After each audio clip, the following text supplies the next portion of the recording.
Vzťah medzi ľuďmi a planétou je priamo úmerný, no častokrát na to zabúdame a berieme ju ako samozrejmosť. Svedčí o tom aj fakt, že počas 3. ročníka Dňa Zeme mali dobrovoľníci čo robiť, aby jednotlivé lokality vyzerali čistejšie a tiež krajšie. Dnes sa zameriavame predovšetkým na problémové miesta, či už je to za židovským cintorínom. Momentálne sa nachádzame na faraliatného kúpaliska, respektíve za jeho plotom, kde je veľké množstvo rôzneho odpadu, ako sme mohli vidieť. Sú tu chladničky, televízory, množstvo plastových fliaž, sklenených fliaž.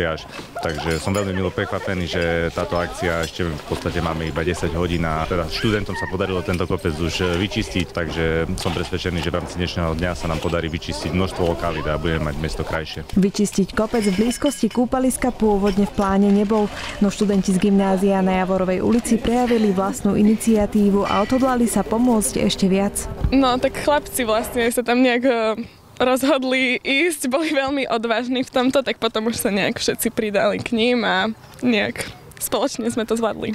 Znamená to, že ste dobrý kolektív aj v takýchto situáciách?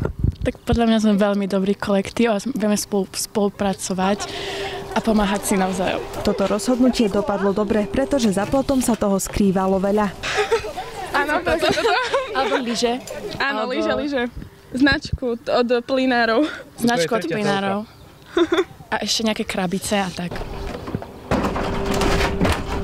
Veľmi ma to bavilo, lebo vďaka tomuto si myslím, že veľmi moc pomáhame prírode, aj keď napríklad urobíme toho málo, ale som si istý, že keby sa nazbieralo viacero ľudí, tak by sme veľmi veľa dokázali spolu aspoň upratať toto mesto. Jednoduché to nemali ani študenti hotelovej akadémie, ktorí sa snažili vyčistiť lokalitu za židovským cintorínom. Aj ich prekvapilo, čo všetko v prírode našli.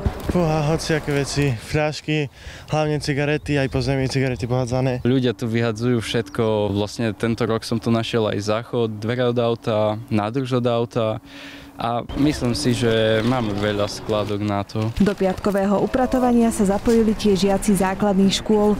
Niektorí zbavili neporiadku rôzne mestské časti, iní sa zamerali aj na areál svojej školy. Čo všetko ste spravili? Vytrhali sme burinu, potom sme pozametali ešte nejakú špinu. Tento tu na chodník, potom tamtú cestu a ešte tu na okolo vchodu. Som rada, že som pomohla vlastne vyčistiť túto školu a určite aj všetci k tomuto prispeli, aby sme mali krajšiu a čistejšiu školu. Mesto Spišská Nová Ves patrí k tým najkrajším na Slovensku. Aby to tak ostalo, udržiavať ho musíme pravidelne a nie len jeden deň v roku. To všetko si uvedomujú aj najmenší brigádnici, ktorí v tento deň nemali v rukách hračky, ale iné nástroje.